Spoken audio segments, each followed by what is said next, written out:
Hello नमस्कार दोस्तों, स्वागत है आप लोगों का आपके अपने यूट्यूब चैनल महात्मा स्टडी में। दोस्तों आ गए हैं एक और नया सेशन लेके आप लोगों के बीच में, जो आपके लिए काफ़ी इंपॉर्टेंट साबित होने वाली है। दोस्तों आज हम अपने इस सेशन में बात करेंगे साइंस के कुछ चुनिंदा क्वेश्चंस के बारे में। तो चलिए स्टार्ट करते हैं दोस्तों अपने इस सेशन को विदाउट टाइम वेस्ट किए। बात करें दोस्तों क्वेश्चन नंबर पहले की, मानव शरीर की सबसे बड़ी हड्डी कौन सी है? तो इसका सही जवाब हो जाएगा फीमर। मानव शरीर की सबसे बड़ी हड्डी फीमर है। तो इस क्वेश्चन का सही जवाब ऑप्शन बी हो जाएगा। चलिए अगले क्वेश्चन की तरफ बढ़ते हैं, देख लेते हैं क्वेश्चन नंबर 2। मानव शरीर की सबसे छोटी हड्डी कौन सी है? तो इसका सही जवाब हो जाएगा स्टेपिज। मानव शरीर की सबसे छोटी हड्डी स्टेपिज है।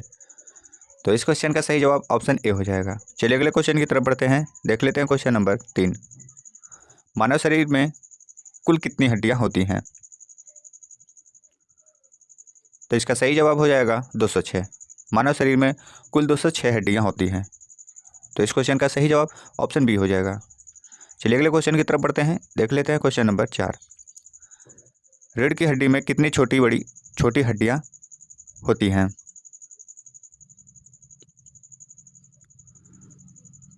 तो इसका सही जवाब हो जाएगा 33। रीढ़ की हड्डी में 33 छोटी छोटी हड्डियां होती हैं। तो इस क्वेश्चन का सही जवाब ऑप्शन ए हो जाएगा। चलिए अगले क्वेश्चन की तरफ बढ़ते हैं, देख लेते हैं क्वेश्चन नंबर 5। दांतों तथा हड्डियों में पाए जाने वाले तत्व हैं। तो इसका सही जवाब हो जाएगा कैल्शियम व फास्फोरस। दांतों तथा हड्डियों में पाए जाने वाले तत्व कैल्शियम व फास्फोरस है। तो इस क्वेश्चन का सही जवाब ऑप्शन ए हो जाएगा। चलिए अगले क्वेश्चन की तरफ बढ़ते हैं, देख लेते हैं क्वेश्चन नंबर 6। मनुष्य के शरीर में पसलियों के कितने जोड़े होते हैं? तो इसका सही जवाब हो जाएगा 12। मनुष्य के शरीर में 12 पसलियों की जोड़े होते हैं। तो इस क्वेश्चन का सही जवाब ऑप्शन ए हो जाएगा। चलिए अगले क्वेश्चन की तरफ बढ़ते हैं, देख लेते हैं क्वेश्चन नंबर 7।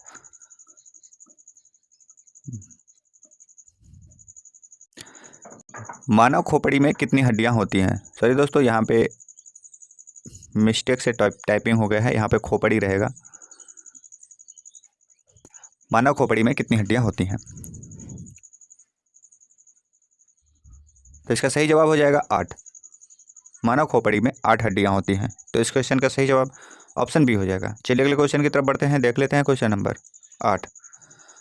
नवजात शिशुओं में हड्डियों की संख्या लगभग कितनी होती है?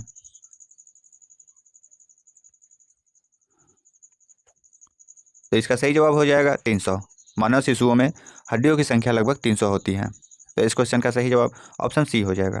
चलिए अगले क्वेश्चन की तरफ बढ़ते हैं, देख लेते हैं क्वेश्चन नंबर 9। मानव हृदय 1 मिनट में कितनी बार धड़कता है? तो इसका सही जवाब हो जाएगा 72। मानव हृदय 1 मिनट में 72 बार धड़कता है। तो इस क्वेश्चन का सही जवाब ऑप्शन ए हो जाएगा। चलिए अगले क्वेश्चन की तरफ बढ़ते हैं, देख लेते हैं क्वेश्चन नंबर 10। एक वयस्क व्यक्ति में 1 मिनट में कितनी बार सांस लेता है?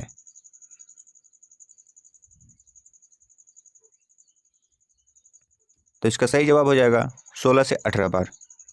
एक वयस्क व्यक्ति 1 मिनट में 16 से 18 बार सांस लेता है। तो इस क्वेश्चन का सही जवाब ऑप्शन ए हो जाएगा। चलिए अगले क्वेश्चन की तरफ बढ़ते हैं, देख लेते हैं क्वेश्चन नंबर 11। रक्त में कौन सी धातु पाई जाती है? तो इसका सही जवाब हो जाएगा आयरन, लोहा। रक्त में लोहा धातु पाई जाती है। तो इस क्वेश्चन का सही जवाब ऑप्शन बी हो जाएगा। चलिए अगले क्वेश्चन की तरफ बढ़ते हैं, देख लेते हैं क्वेश्चन नंबर 12। रक्त का शुद्धिकरण कहाँ होता है? तो इसका सही जवाब हो जाएगा किडनी। रक्त का शुद्धिकरण किडनी में होता है। तो इस क्वेश्चन का सही जवाब ऑप्शन बी हो जाएगा। चलिए अगले क्वेश्चन की तरफ बढ़ते हैं, देख लेते हैं क्वेश्चन नंबर 13। मानव मस्तिष्क का वजन कितना होता है? तो इसका सही जवाब हो जाएगा लगभग 1200 से 1400 ग्राम। मानव मस्तिष्क का वजन लगभग 1200 से 1400 ग्राम होता है। तो इस क्वेश्चन का सही जवाब ऑप्शन सी हो जाएगा। चलिए अगले क्वेश्चन की तरफ बढ़ते हैं, देख लेते हैं क्वेश्चन नंबर 14। मानव शरीर में खून का शुद्धिकरण की प्रक्रिया को क्या कहते हैं?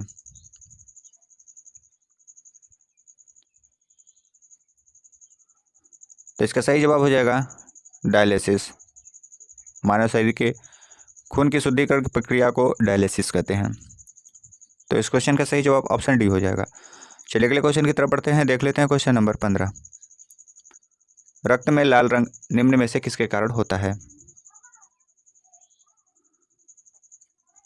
तो इसका सही जवाब हो जाएगा हीमोग्लोबिन। रक्त में लाल रंग हीमोग्लोबिन के कारण होता है। तो इस क्वेश्चन का सही जवाब ऑप्शन ए हो जाएगा। चलिए अगले क्वेश्चन की तरफ बढ़ते हैं, देख लेते हैं क्वेश्चन नंबर 16। हीमोग्लोबिन में क्या होता है? तो इसका सही जवाब हो जाएगा लोहा।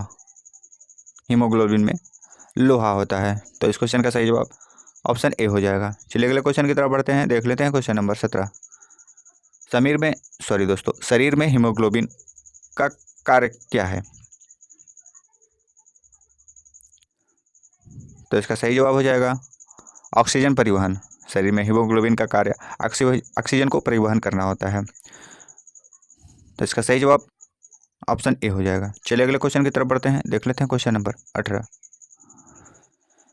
मानव शरीर का रक्त बैंक कहलाता है। तो इसका सही जवाब हो जाएगा प्लीहा। मानव शरीर का रक्त बैंक प्लीहा कहलाता है। तो इस क्वेश्चन का सही जवाब ऑप्शन ए हो जाएगा। चलिए अगले क्वेश्चन की तरफ बढ़ते हैं, देख लेते हैं क्वेश्चन नंबर 19। मानव शरीर का सबसे कठोर तत्व कौन सा है?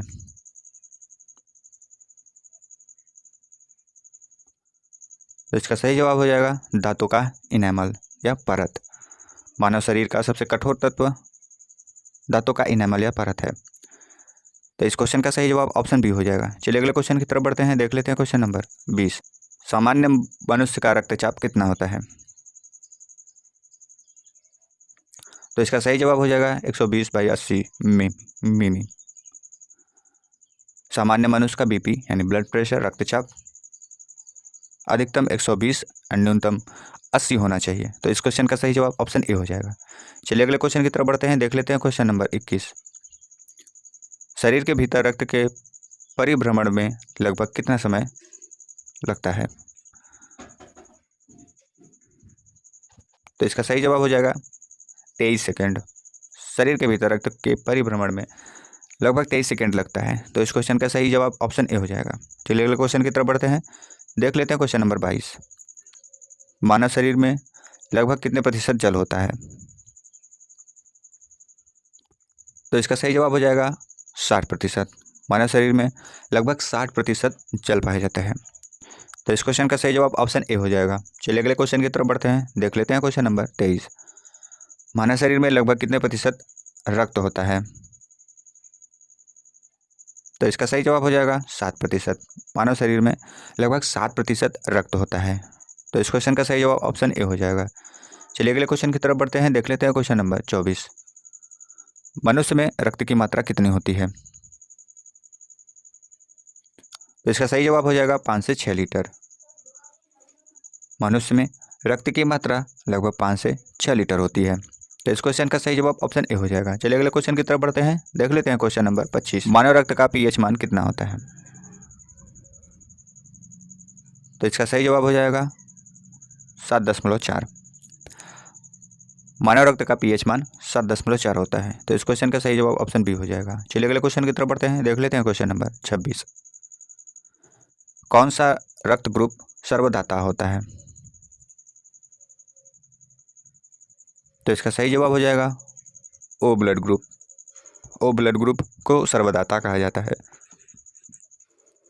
यह ग्रुप रक्त का सर्वदाता ग्रुप है। तो इस क्वेश्चन का सही जवाब ऑप्शन ए हो जाएगा। चलिए अगले क्वेश्चन की तरफ बढ़ते हैं, देख लेते हैं क्वेश्चन नंबर 27। कौन सा रक्त ग्रुप सर्वग्राही होता है? तो इसका सही जवाब हो जाएगा A B blood group. A B blood group को सर्वग्राही ब्लड ग्रुप जाना जाता है। तो इस क्वेश्चन का सही जवाब ऑप्शन सी हो जाएगा। चलिए अगले क्वेश्चन की तरफ बढ़ते हैं, देख लेते हैं क्वेश्चन नंबर 28। सॉरी दोस्तों, यहाँ पे 27 टाइपिंग होंगे 28। कौन सा रक्त ग्रुप सर्वग्राही होता है? क्वेश्चन फिर रिपीटिंग है दोस्तों। तो इसका सही जवाब लोगों को पता है, ए बी ब्लड ग्रुप चलिए अगले क्वेश्चन की तरफ बढ़ते हैं, देख लेते हैं क्वेश्चन नंबर 28। मानव शरीर की सबसे लंबी सबसे बड़ी ग्रंथि कौन सी है? तो इसका सही जवाब है यकृत। मानव शरीर की सबसे बड़ी ग्रंथि यकृत है। तो इस क्वेश्चन का सही जवाब ऑप्शन ए हो जाएगा। चलिए अगले क्वेश्चन की तरफ बढ़ते हैं, देख लेते हैं क्वेश्चन नंबर 29। शरीर का सबसे बड़ा अंग कौन सा है? तो इसका सही जवाब हो जाएगा त्वचा। शरीर का सबसे बड़ा अंग त्वचा है। तो इस क्वेश्चन का सही जवाब ऑप्शन ए हो जाएगा। चलिए अगले क्वेश्चन की तरफ बढ़ते हैं, देख लेते हैं क्वेश्चन नंबर 30। मानव शरीर की सबसे छोटी ग्रंथि, तो इसका सही जवाब हो जाएगा पिट्यूटरी ग्रंथि। मानव शरीर की सबसे छोटी ग्रंथि पिट्यूटरी ग्रंथि है। तो इस क्वेश्चन का सही जवाब ऑप्शन ए हो जाएगा।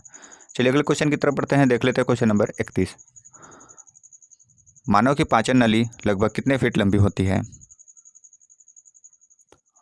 तो इसका सही जवाब हो जाएगा 32। मानव की पाचन नली लगभग 32 फीट लंबी होती है। तो इस क्वेश्चन का सही जवाब ऑप्शन सी हो जाएगा। चलिए अगले क्वेश्चन की तरफ बढ़ते हैं, देख लेते हैं क्वेश्चन नंबर 32। मनुष्य में पाचन क्रिया कहाँ प्रारंभ होती है? तो इसका सही जवाब हो जाएगा मुख। मनुष्य के में पाचन क्रिया का आरंभ मुख से होता है। तो इस क्वेश्चन का सही जवाब ऑप्शन बी हो जाएगा। चलिए अगले क्वेश्चन की तरफ बढ़ते हैं, देख लेते हैं क्वेश्चन नंबर 33। मनुष्य में पाचन का अधिकांश भाग किस अंग में संपन्न होता है? तो इसका सही जवाब हो जाएगा छोटी आंत। मनुष्य में पाचन का अधिकांश भाग छोटी आंत में संपन्न होता है। तो इस क्वेश्चन का सही जवाब ऑप्शन ए हो जाएगा। चलिए अगले क्वेश्चन की तरफ बढ़ते हैं, देख लेते हैं क्वेश्चन नंबर 34। बचे हुए भोजन का अवशोषण कहाँ होता है? तो इसका सही जवाब हो जाएगा छोटी आंत। बचे हुए भोजन का अवशोषण छोटी आंत में होता है। तो इस क्वेश्चन का सही जवाब ऑप्शन ए हो जाएगा। चलिए अगले क्वेश्चन की तरफ बढ़ते हैं, देख लेते हैं क्वेश्चन नंबर 35। मनुष्य के जीवन काल में कितने दांत 2 बार विकसित होते हैं? तो इसका सही जवाब हो जाएगा 20। मनुष्य के जीवन काल में 20 दांत ऐसे होते हैं जो 2 बार विकसित होते हैं। तो इस क्वेश्चन का सही जवाब ऑप्शन बी हो जाएगा। चलिए अगले क्वेश्चन की तरफ बढ़ते हैं, देख लेते हैं क्वेश्चन नंबर 36। वृद्धावस्था में मनुष्य की हड्डियां क्यों कमजोर हो जाती हैं? तो इसका सही जवाब हो जाएगा कैल्शियम की कमी के कारण। वृद्धावस्था में मनुष्य की हड्डियां कैल्शियम की कमी के कारण कमजोर हो जाती हैं। तो इस क्वेश्चन का सही जवाब ऑप्शन बी हो जाएगा। चलिए अगले क्वेश्चन की तरफ बढ़ते हैं, देख लेते हैं क्वेश्चन नंबर 37। मानव शरीर के किस अंग की हड्डी सबसे लंबी होती है? तो इसका सही जवाब हो जाएगा जांघ की। जांघ की, जिसे फीमर नाम से जाना जाता है, मानव शरीर की सबसे लंबी हड्डी होती है। तो इस क्वेश्चन का सही जवाब ऑप्शन ए हो जाएगा। चलिए अगले क्वेश्चन की तरफ बढ़ते हैं, देख लेते हैं क्वेश्चन नंबर 38। लार में कौन सा एंजाइम पाया जाता है? तो इसका सही जवाब हो जाएगा टाइलिन। लार में टाइलिन एंजाइम पाया जाता है। तो इस क्वेश्चन का सही जवाब ऑप्शन बी हो जाएगा। चलिए अगले क्वेश्चन की तरफ बढ़ते हैं, देख लेते हैं क्वेश्चन नंबर 39। पेट में भोजन को पचाने के लिए निम्नलिखित में से किसकी खास आवश्यकता होती है? तो इसका सही जवाब हो जाएगा एंजाइम। पेट में भोजन पचाने के लिए एंजाइम की खास आवश्यकता होती है। तो इस क्वेश्चन का सही जवाब ऑप्शन ए हो जाएगा। चलिए अगले क्वेश्चन की तरफ बढ़ते हैं, देख लेते हैं क्वेश्चन नंबर 40। मानव शरीर के किस अंग की हड्डी सबसे छोटी होती है? तो दोस्तों इसके आंसर आपको अपने कमेंट बॉक्स में ज़रूर बताना है कि मानव शरीर की किस अंग की हड्डी सबसे छोटी होती है। तो दोस्तों ये रहा हमारा सेशन आपको कैसा लगा हमें कमेंट में ज़रूर बताएं। अच्छा लगे तो एक लाइक कर दें एंड चैनल पर पहली बार हो तो चैनल को सब्सक्राइब कर लें, बेल आइकन को भी प्रेस कर दें ताकि ऐसे ही महत्वपूर्ण वीडियो की नोटिस आपके पास पहुंचती रहे और आप वीडियो देखें और अपने नॉलेज को इंक्रीज़ करें। इसी आशा उम्मीद के साथ दोस्तों मिलते हैं अपने अगले वीडियो में। तब तक के लिए जय हिंद, जय भारत।